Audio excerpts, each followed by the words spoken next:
Everyone, especially to you, ma'am. So I am the fourth presenter, and I am Pavlov. And my topic is all about on the module 7, the behaviorism by Pavlov, Thorndike, and Smith.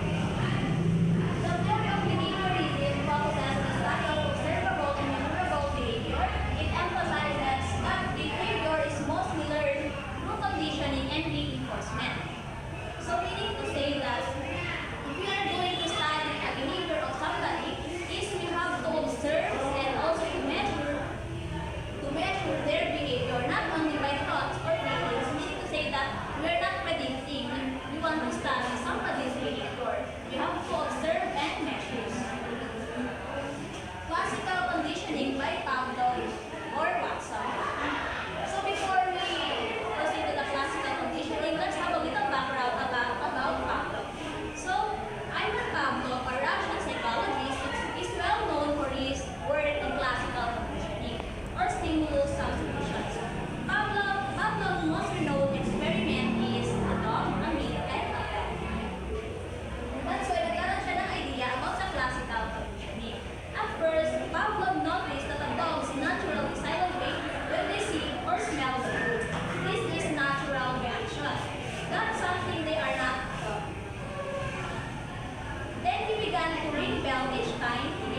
take away something bad to increase behavior. You do chores to stop your parents from nagging, and you do chores more. So in short, the positive reinforcer, it is adding a rewards while the negative reinforcer is removes the problem. So let's proceed to the shaping of behavior. A way of teaching a new behavior step by step by rewarding small improvements along the way. So ito na nagbibigay tayo ng mga rewards after nakitaan natin ng improvements. Yan yung shaping a behavior. And we have the behavioral training, teaching a series of small actions step by step until they form one